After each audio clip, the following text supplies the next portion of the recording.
and virtual unveiling of 5 state-of-the-art facilities by Honorable Raksha Mantri Shri Rajnath Singh in the august presence of Honorable Chief Minister of West Bengal Shri Subhendu Adhikari. Imagine a powerhouse standalone shipyard on the eastern coast built to construct massive Supramax commercial vessels. Come, let's watch an inspiring video on the 2,500 crore mega project at Raichak that is set to position India as a global commercial shipbuilding hub.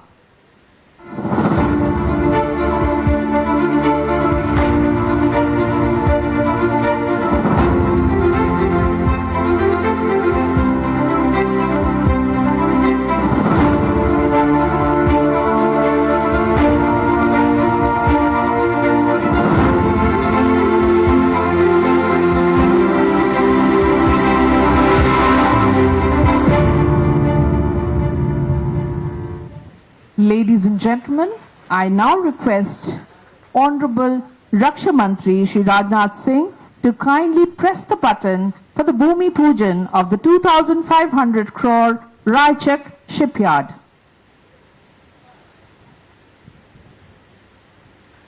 देवियों और सज्जनों, यह भारतीय समुद्री शक्ति का एक ऐतिहासिक लम्हा है। 2500 करोड़ के इस विशाल निवेश के साथ रायचक शिपयार्ड बड़े आकार के व्यवसायिक जलयानों के निर्माण में सक्षम एक शक्तिशाली केंद्र के रूप में विकसित होगा।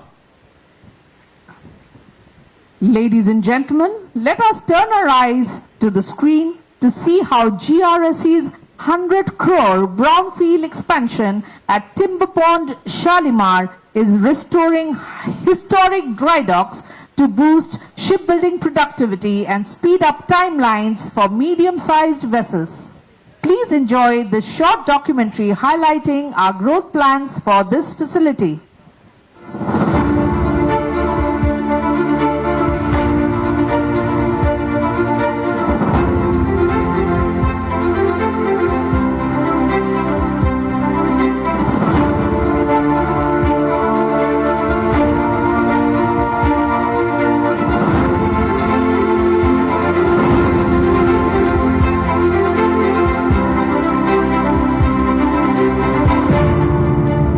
अब हम माननीय रक्षा मंत्री जी से विनम्र अनुरोध करते हैं कि 100 करोड़ के टिम्बर पॉन्ड शिप बिल्डिंग सुविधा के भूमि पूजन एवं फलक का अनावरण बटन दबाकर करें। Ladies and gentlemen, accelerating building timelines of medium-sized ships and empowering indigenous ship repair, Timber Pond restores heritage dry docks with cutting-edge gantry power, ensuring our fleet stays ready and undefeated.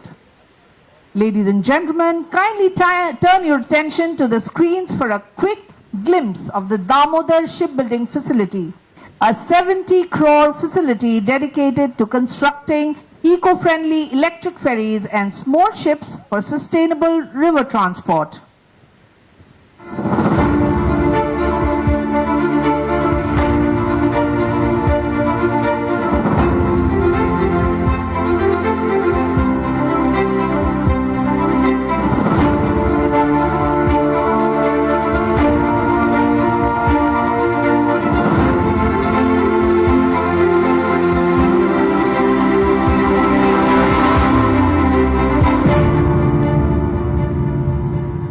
स्वदेशी electric फेरी निर्माण के माध्यम से हरित नदी परिवहन का मार्ग प्रशस्त करने वाली दामोदर शिप बिल्डिंग फैसिलिटी के भूमि पूजन एवं फलक के अनावरण हेतु अब माननीय रक्षा मंत्री जी से पुनः अनुरोध है।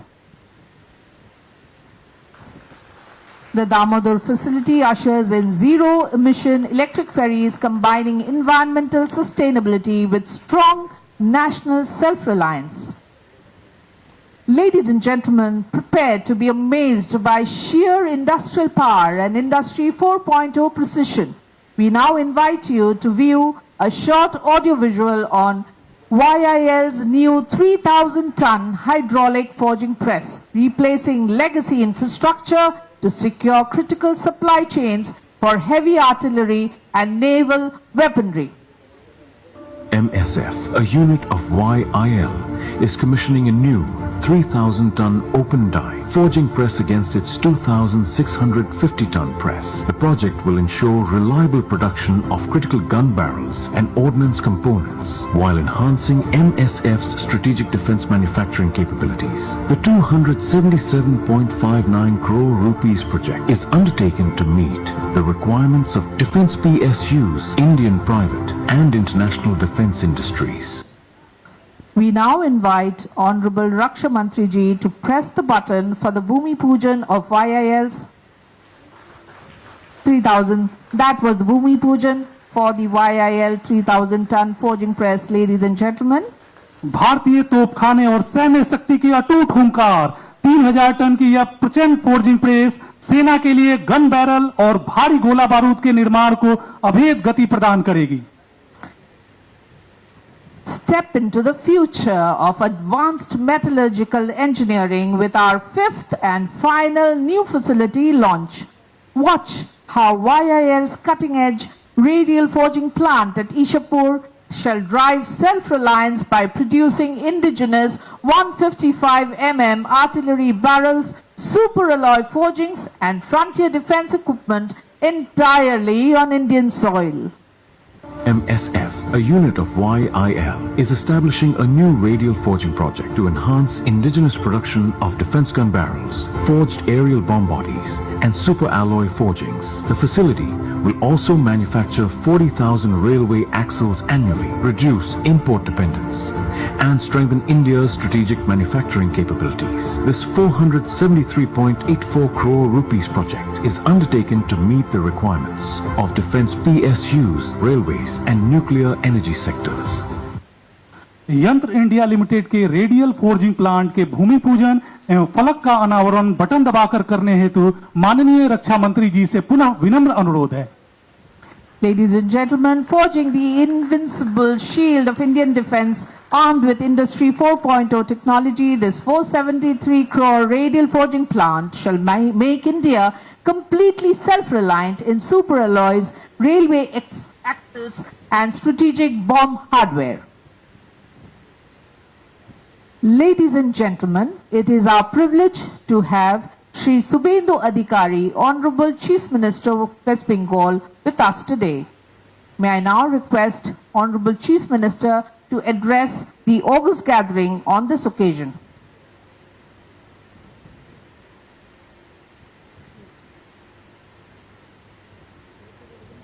भारत माता की, भारत माता की. Most respected Defense Minister of our country and personally my guardian, respected Rajnath Singh ji, please accept my best regards from the core of my heart. आपका आशीर्वाद पूरा मुझे मिला, इसलिए पश्चिम बंगाल का 11 करोड़ जनता का काम करने का मौका भी मुझे मिला.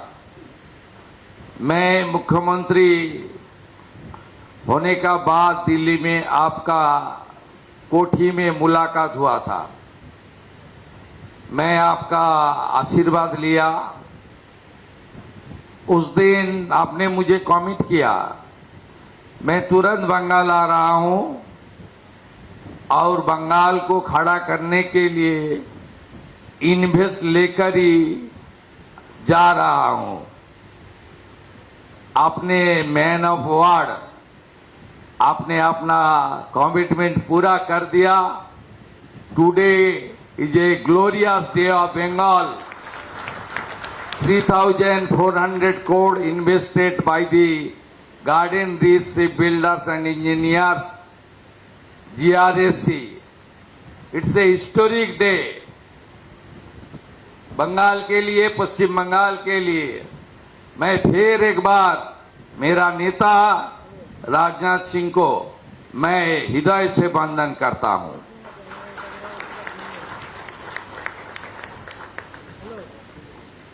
The authority coming from the central government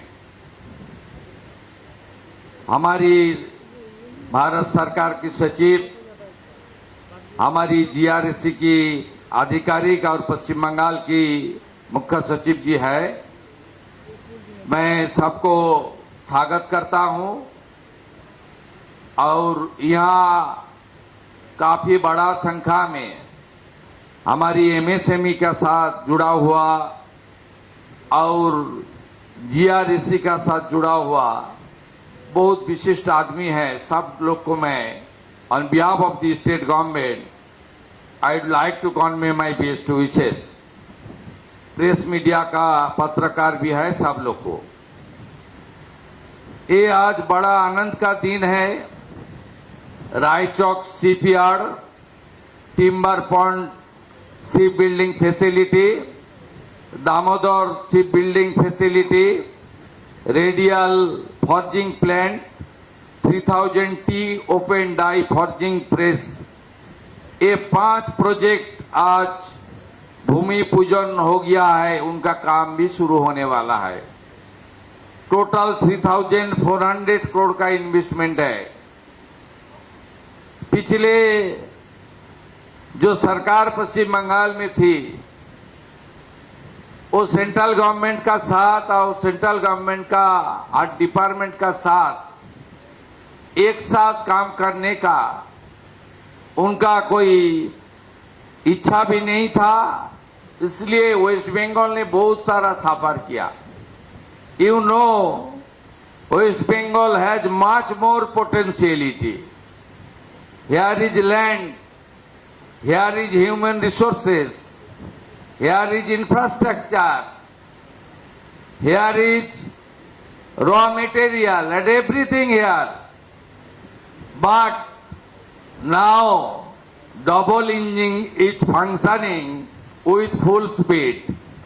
ये बंगाल में डबल इंजन नहीं था, सब था।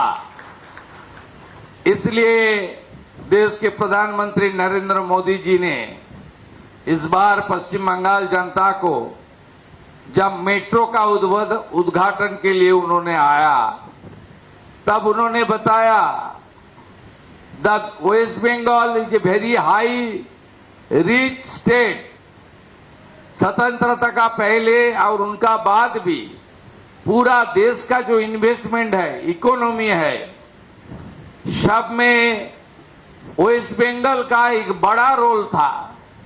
लेकिन 34 इयर्स कम्युनिस्ट और 15 ईयर टीएमसी का राज में खाली विरोध करो, विरोध करो, विरोध करो, विरोध करो, ये जो नेगेटिविटी था आज 50 साल बाद वो खत्म हो गया है।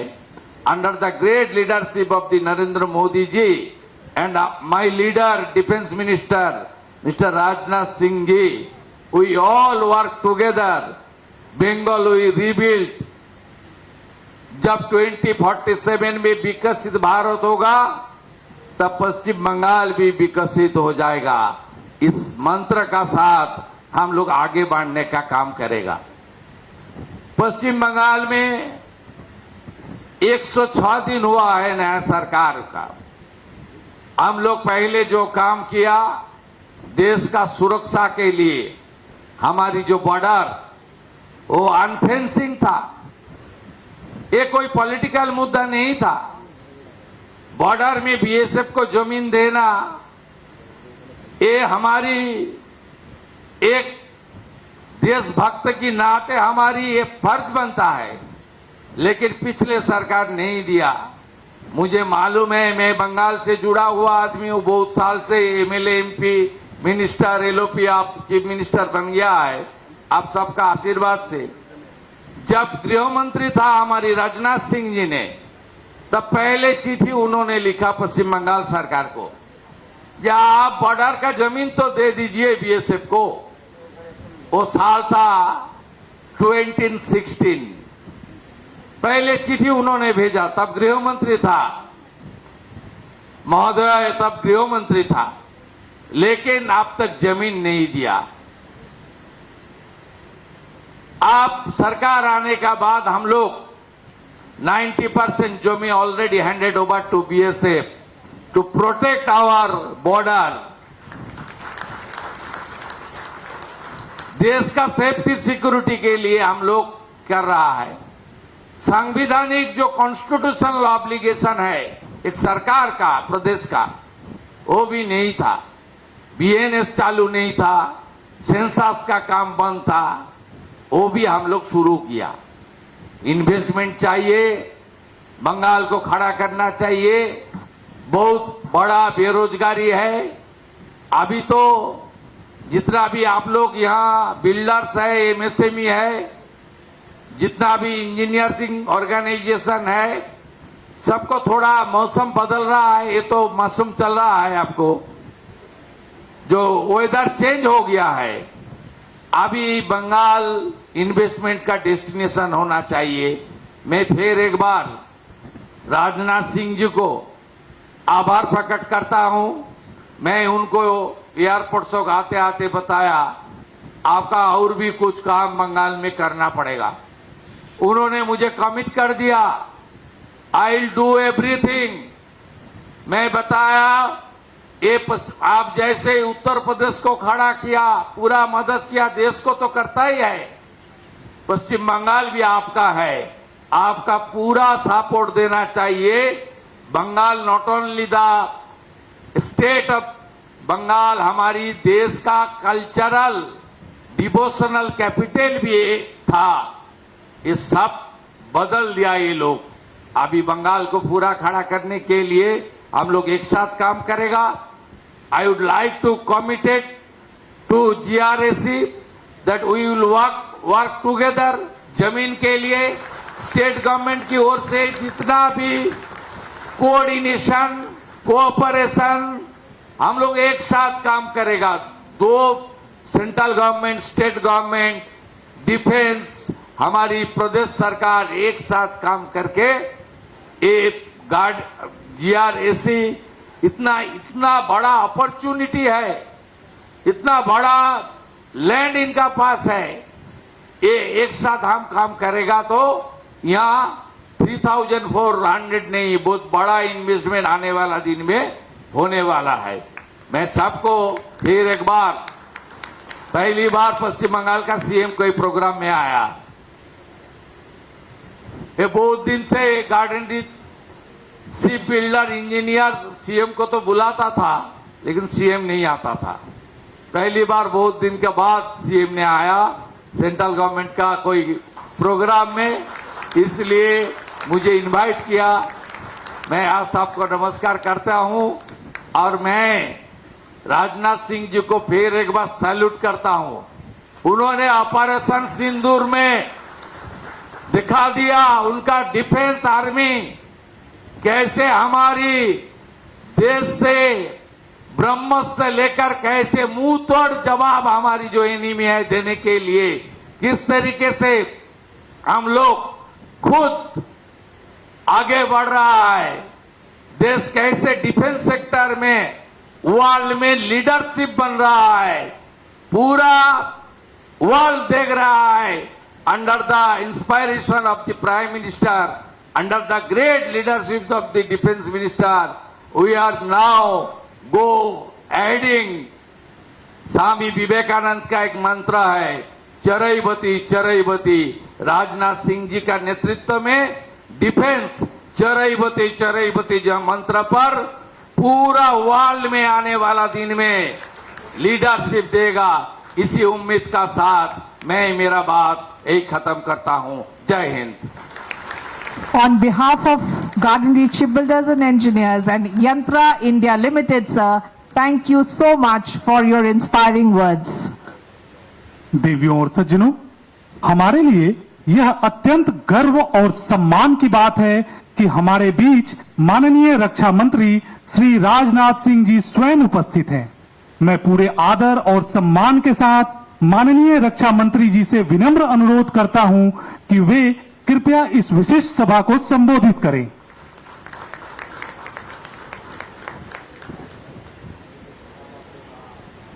बहुत बहुत धन्यवाद शिवेंदु जी।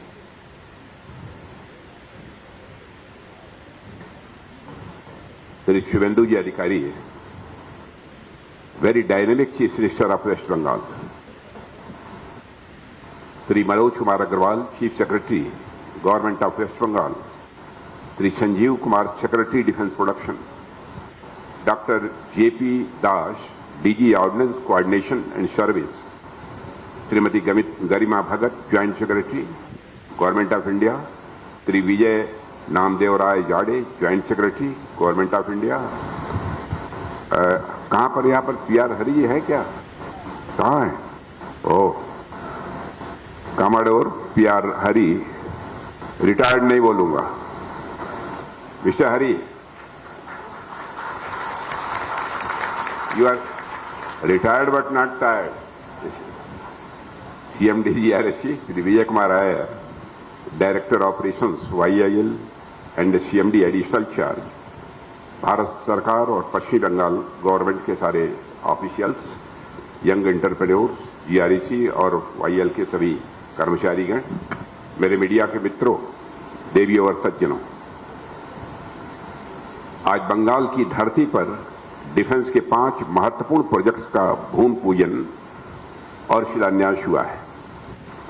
इस अवसर पर सबसे पहले मैं आप सभी को अपनी तरफ से हार्दिक बधाई देता हूं। साथियों, आप जानते हैं कि बंगाल की हवा में एक नई खुशबू है। यह महक केवल बदलाव की नहीं है, बल्कि शुभेंदु अधिकारी के आने के बाद, इनके लीडरशिप में यहां गवर्नमेंट बनने के बाद मैं कह सकता हूं, यह केवल बदलाव की महक नहीं है, बल्कि यह महक है, विकास की महक है। यह यदि बदलाव है तो इन्वेस्टमेंट का बदलाव है, और यदि यह बदलाव है तो नई अपॉर्चुनिटीज का बदलाव है। ये सारे प्रोजेक्ट्स, जिन 5 प्रोजेक्ट्स का हम लोगों ने आज शिलान्यास किया है, ये इस बात के प्रमाण है कि जब इंटेंशन क्लियर हो, नीयत साफ हो, नीति सही हो और इन्वेस्टमेंट के प्रति कॉन्फिडेंस हो, भरोसा हो, तो विकास की गति को दुनिया की कोई ताकत रोक नहीं सकती है। और साथियों, आज का दिन इसलिए भी यह विशेष है क्योंकि जहां कभी उद्योगों के लगातार वेस्ट बंगाल में बंद होने की खबरें आती थी, वहां आज नए उद्योगों के विस्तार की खबरें बराबर आ रही हैं। यही बदलाव बंगाल और बदलते हुए भारत की तस्वीर है। और वेस्ट बंगाल के very dynamic chief minister, doer chief minister Suvendu Adhikari ji के आने के बाद बंगाल में सब शुभ शुभ ही हो रहा है। और इसके लिए भी शुभेंदु अधिकारी जी, मैं आपको अपनी तरफ से हार्दिक बधाई देता हूं। हेल्थ हो, एजुकेशन हो, एग्रीकल्चर हो, इंडस्ट्री हो, साथ ही यहां की लॉ एंड ऑर्डर सिचुएशन हो, महिलाएं, बच्चे, युवा और बुजुर्ग, यानी सभी वर्गों के लोग अब एक नए कॉन्फिडेंस के साथ वेस्ट बंगाल में अपने कदम आगे बढ़ा रहे हैं। और इस कॉन्फिडेंस की बुनियाद नेशनल सिक्योरिटी में निहित होती है।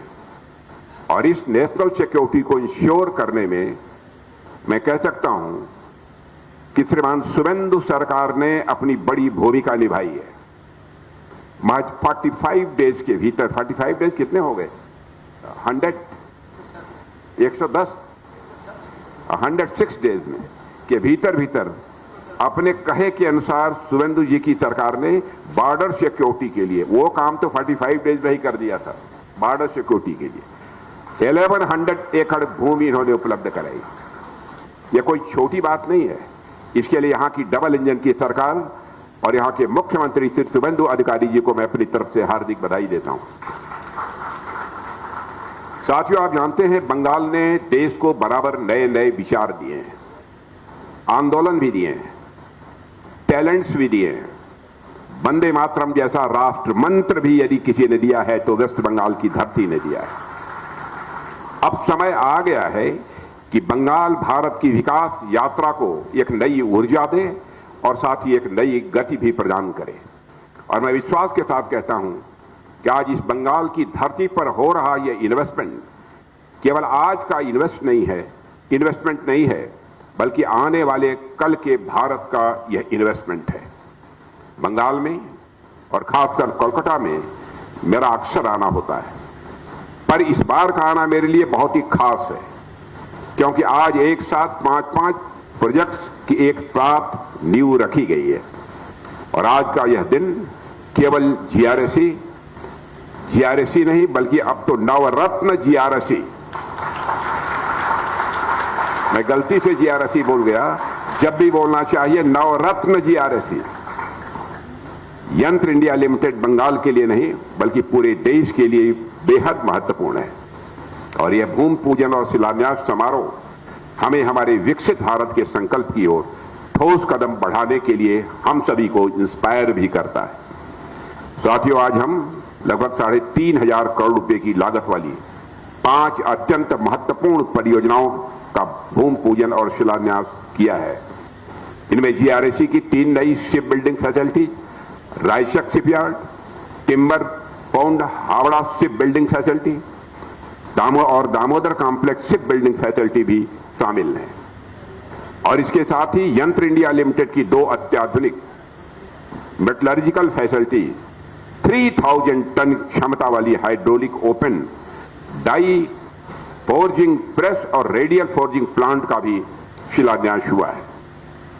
और ये 5 प्रोजेक्ट्स हमारी आत्मनिर्भरता, मेक इन इंडिया और मेक फॉर द वर्ल्ड की भावना को बल देने वाली है। साथियों, बंगाल की धरती हमेशा से भारत के रेनेसां यानी पुनर्जागरण, हार्ड वर्क और नेशनलिज्म की मधुर भाव की बराबर साक्षी रही है यह पश्चिम बंगाल की धरती। और यह धरती किसी जमाने में इंडस्ट्रियल रिवॉल्यूशन का भारत के अंदर एक बहुत बड़ा केंद्र मानी जाती थी और आज फिर एक बार यह धरती नए इंडस्ट्रियल रिनासा की ओर अपने कदम आगे बढ़ा रही है।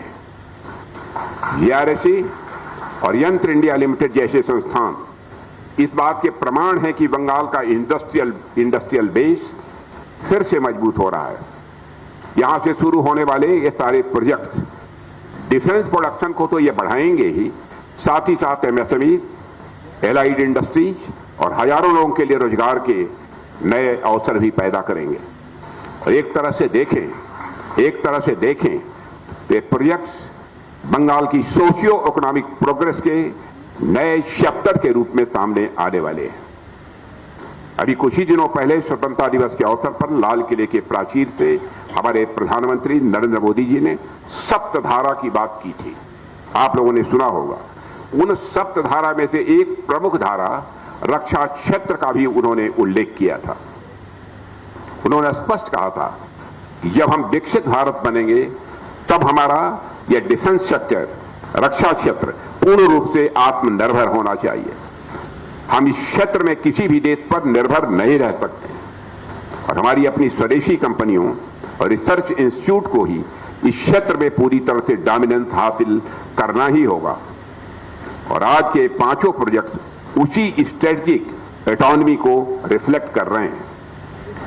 साथियों, जीआरएसी से मेरा गहरा जुड़ाव रहा है। पिछले कुछ वर्षों में मुझे कई बार आपके द्वारा आयोजित कार्यक्रमों में आने का अवसर मिला है और आप लोगों से मिलकर मैंने ये देखा है कि आपका शिपयार्ड किसी भी चुनौती को स्वीकार करने और देश को आत्मनिर्भर बनाने के संकल्प के साथ हमेशा तैयार हमको दिखाई दिया है। इसके लिए मैं पुनः आप सबको अपनी तरफ से हार्दिक बधाई देता हूं। साथियों, इस शिपयार्ड में advance guided missile frigate INS Dunagiri भी निर्मित हुई है, जिसे इसी वर्ष माननीय प्रधानमंत्री जी ने राष्ट्र को समर्पित किया है। जीआरएसी ने अब तक 800 से अधिक वेसल्स बनाए हैं, 800 से अधिक वेसल्स बनाए हैं। और सबसे बड़ी बात है कि आप सभी आत्मनिर्भरता के एजेंडे पर काम कर रहे हैं। एक मिशन के साथ आप सब काम कर रहे हैं। यहां तक कि जो next generation offshore patrol vessel बन रहे हैं उनमें 80% से अधिक इंडिजिनस कंटेंट होगा और यह दिखाता है कि हम विदेशी डिपेंडेंस को तेजी से कम कर रहे हैं। और मैं इस अवसर पर जीआरएसी को नवरत्ना स्टेटस मिलने पर भी अपनी तरफ से हार्दिक बधाई देता हूं। यह कोई सामान्य बात नहीं है नवरत्ना स्टेटस प्राप्त होना। आप लोगों ने यह करिश्मा किया है बंगाल की धरती पर। साथियों, यंत्र इंडिया लिमिटेड यानी YIL भी उतने ही गर्व से हमारे डिफेंस मैन्युफैक्चरिंग कैपेबिलिटी का पिलर बनकर खड़ा है। आज ईशापुर स्थित मेटल एंड स्टील फैक्ट्री में 2 नई मॉडर्न फैसिलिटीज का भी शिलान्यास हुआ है।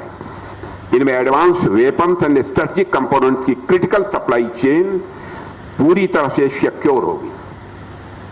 अक्टूबर 2021 में एग्जिस्टेंस में आने के बावजूद इतने कम समय में ही इस कंपनी ने जो भी हमारे प्रारंभ के चैलेंजेस थे उन चैलेंजेस को पार करते हुए लगातार फाइनेंशियल और रेगुलेटरी एक्सेलेंस भी हासिल किया है।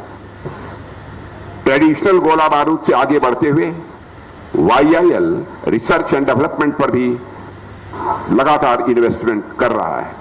साथियों, YIL ने MSF ईशापुर में 750 करोड़ रुपए से अधिक का इन्वेस्टमेंट किया है और ये इन्वेस्टमेंट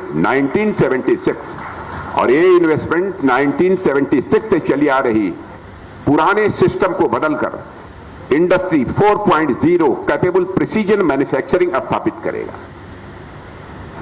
इससे हम और भी तेजी से स्वदेशी हथियारों के निर्माण की ओर अपने कदम आगे बढ़ाएंगे। साथियों, स्वदेशी हथियार हमारे लिए कितने जरूरी हैं, इसका उदाहरण हमें ऑपरेशन सिंदूर के दौरान देखने को आपको मिला होगा। केवल भारत को ही नहीं, भारतवासियों को ही नहीं, सारी दुनिया को देखने को मिला है।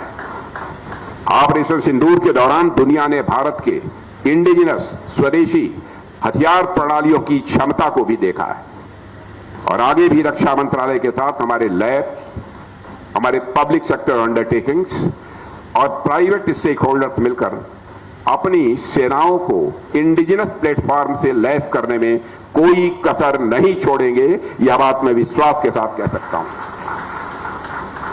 और हमने यह साबित किया है कि आत्मनिर्भरता यह हमारी केवल पॉलिसी नहीं है। आत्मनिर्भरता बैटलफील्ड कैपेबिलिटी का एक मल्टीप्लायर है और इस पहल में GRC तथा यंत्र इंडिया लिमिटेड की भूमिका अत्यंत महत्वपूर्ण होने वाली है। साथियों, आज जब मैं आप सभी के बीच इतने महत्वपूर्ण अवसर पर यहां उपस्थित हूं तो मैं अपने कुछ विचार और भी आपके सामने साझा करना चाहता हूं। वह यह, आज जब हम एक पॉजिटिव थिंकिंग के साथ आत्मनिर्भरता के रास्ते पर बढ़ रहे हैं तो मुझे लगता है कि शिप बिल्डिंग सेक्टर में कैपेसिटी पैराडॉक्स को भी ध्यान में रखना होगा। कैपेसिटी पैराडॉक्स का विचार शिप बिल्डिंग की दुनिया में चल रहे एक बड़े बदलाव को समझने में मदद करता है। जैसे आप देखिए कि दुनिया भर में जहाजों की मांग लगातार बढ़ रही है, चाहे वह नेवल शिप्स हों, कमर्शियल कार्गो वेजल्स हों, ऑयल टैंकर्स हों, लॉजिस्टिक शिप्स हों, फिशिंग वेजल्स हों, पॉल्यूशन कंट्रोल वेजल्स हों या ऑफशोर प्लेटफॉर्म्स हो, हर कैटेगरी में डिमांड बढ़ रही है। समुद्री व्यापार भी तेजी से बढ़ रहा है। हमारी नौ सैनिक शक्ति का विस्तार भी तेजी से हो रहा है और समुद्री सुरक्षा की चुनौतियां भी बढ़ रही हैं, यानी डिमांड साइड पर कोई कमी नहीं है। दूसरी तरफ मैं आपका ध्यान आकर्षित करना चाहता हूं, यूके, USA, नीदरलैंड और फ्रांस जैसे ट्रेडिशनल जहाज बनाने वाले जो देश रहे हैं, उन्होंने कॉलोनियल एरा में शिप बिल्डिंग के बल पर ही अपनी कॉलोनी स्थापित की थी। लेकिन पिछले कुछ डिकेड्स में ये देश अपनी शिप बिल्डिंग कैपेसिटी को धीरे धीरे अब कम करते जा रहे हैं। कम कर रहे हैं या कम हो रहा है, यह एक दूसरा विषय है, पर इतना जरूर है कि इनकी शिप बिल्डिंग कैपेसिटी धीरे धीरे कम हो रही है। इसके पीछे कई कारण हैं, जैसे लेबर कास्ट का बढ़ना, जो नौजवानों की यह पीढ़ी है इस क्षेत्र में उनका नए आना, नई फ्रंटियर टेक्नोलॉजी पर ध्यान केंद्रित करना और पुरानी शिप यार्ड का मॉडर्नाइजेशन न हो पाना। इसका नतीजा यह निकला है कि ग्लोबल शिप बिल्डिंग कैपेसिटी में एक गैप पैदा हो रहा है। और तीसरी और सबसे इंटरेस्टिंग बात यह है कि जहाज निर्माण में टेक्नोलॉजी इतनी तेजी से बदल रही है, जब तक एक जहाज डिजाइन और डेवलपमेंट का उसका काम पूरा होता है तब तक कई टेक्नोलॉजीज आउटडेटेड हो चुकी होती है। एक छोटे जहाज को भी डिजाइन से लेकर डिलीवरी तक आने में 5 से 10 साल लग जाते हैं, आप जानते हैं।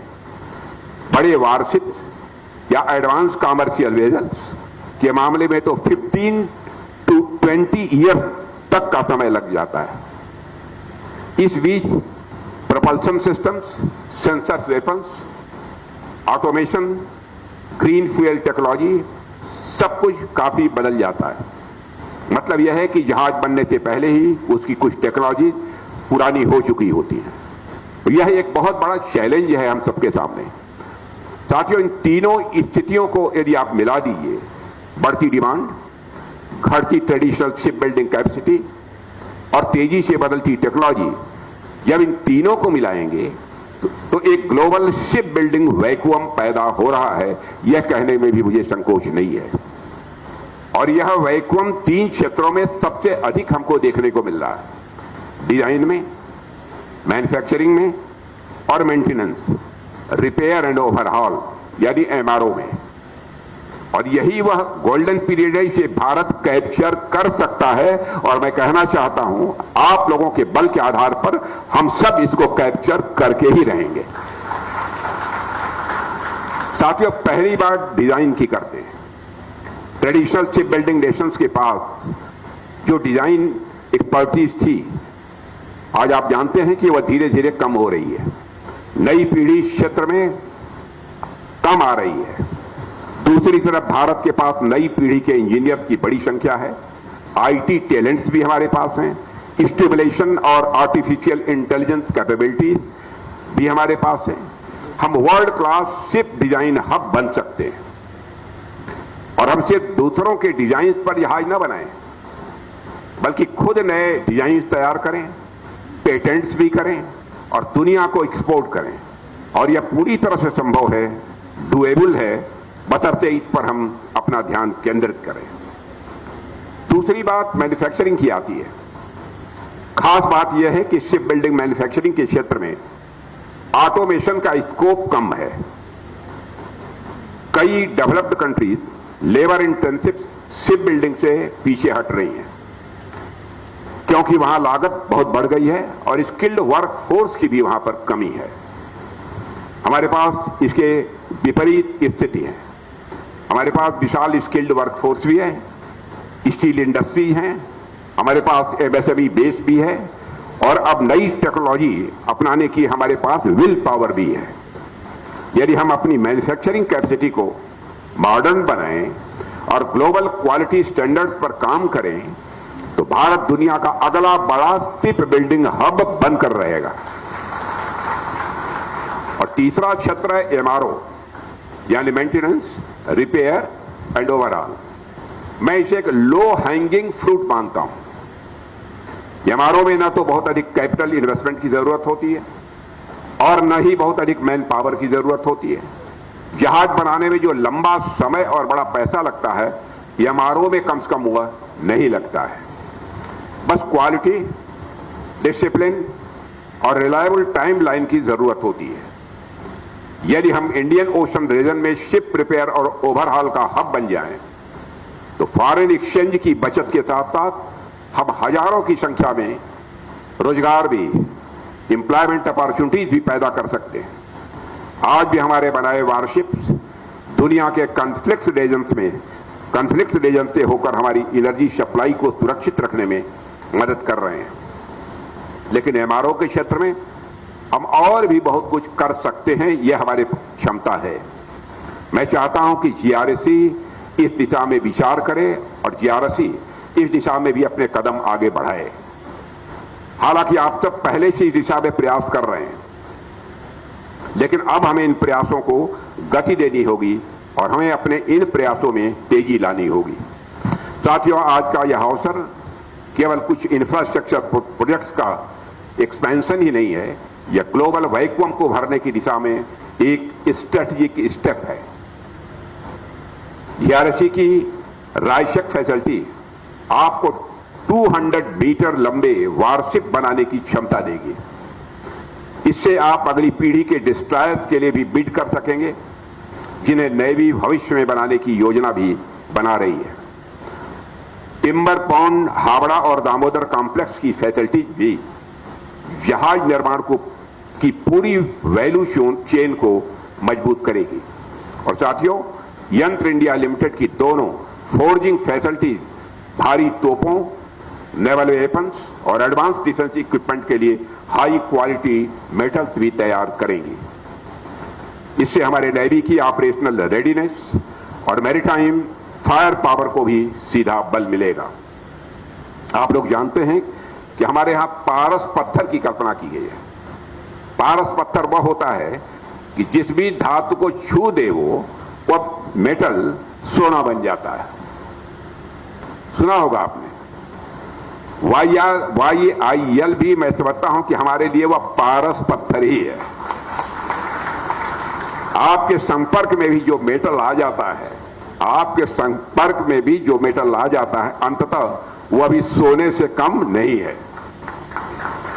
आपकी मेटलर्जिकल टेक्निक्स एवं फोर्जिंग टेक्निक्स द्वारा तैयार किया गया आयरन एवं एल्यूमिनियम का मिलिट्री ग्रेड मेटल के रूप में विकसित होता है, जिसकी कीमत सोने से भी कहीं अधिक होती है।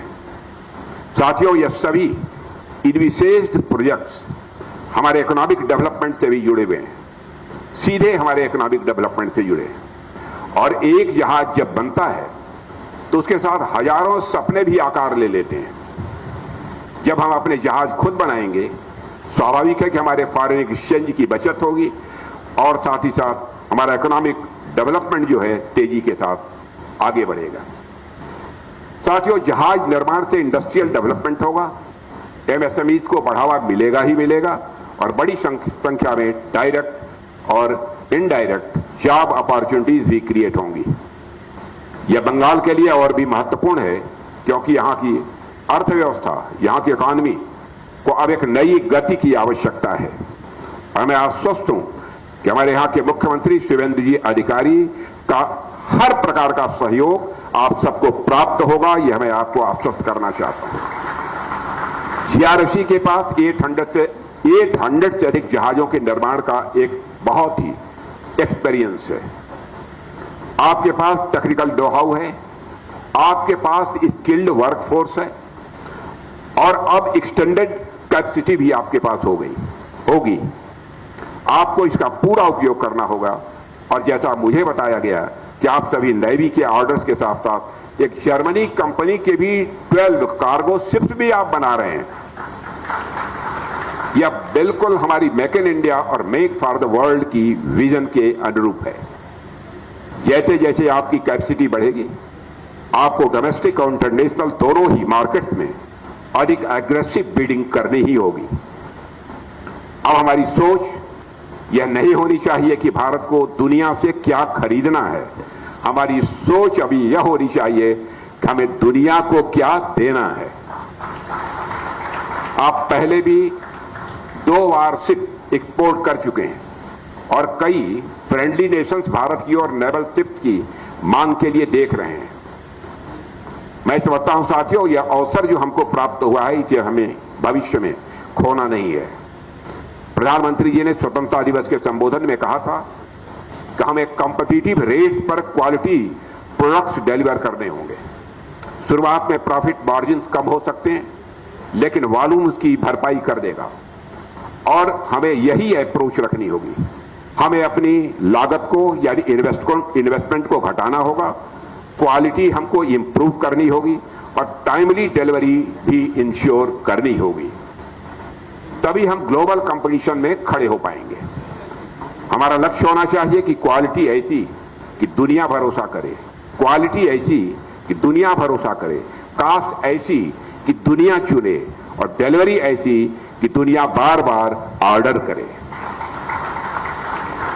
साथियों, मैं जानता हूं आपके सामने चैलेंजेज हैं, इसमें कहीं दो मत नहीं है। वाइटल कंपोनेंट्स की आपूर्ति में कभी कभी तरह तरह की बाधाएं भी आती हैं और प्राइवेट सेक्टर की भागीदारी अभी उस स्तर पर नहीं है जिस स्तर पर होनी चाहिए थी।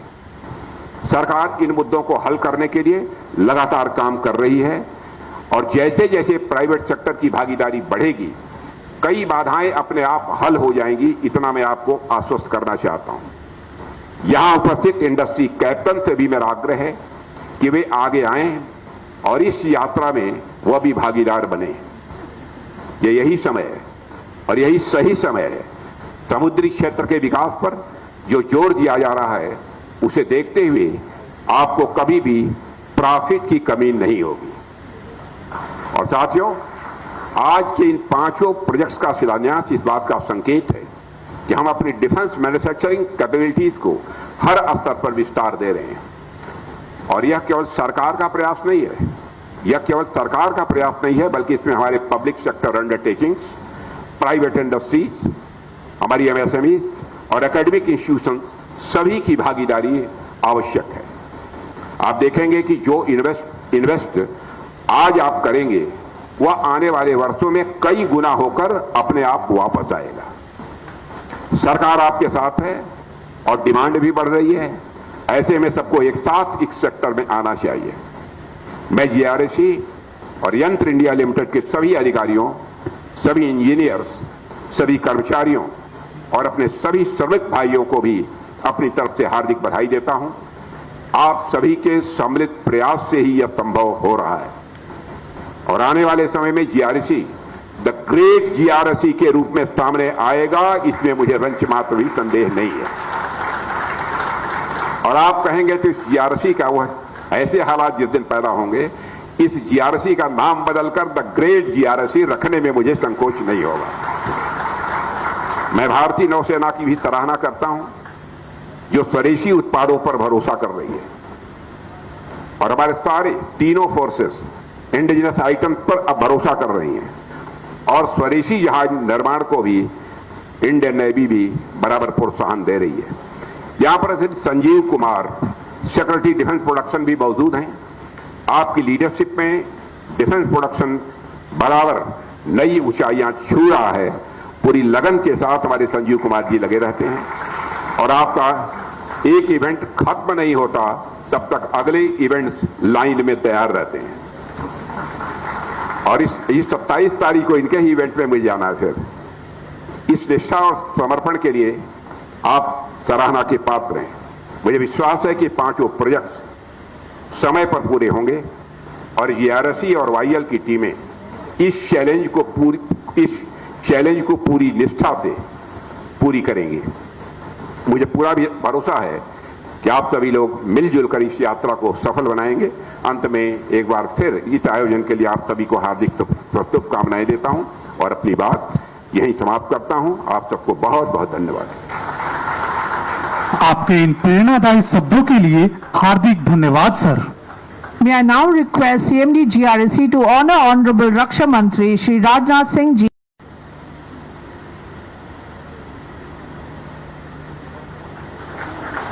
अब यंत्र इंडिया लिमिटेड के अध्यक्ष एवं प्रबंध निदेशक से अनुरोध है कि वे माननीय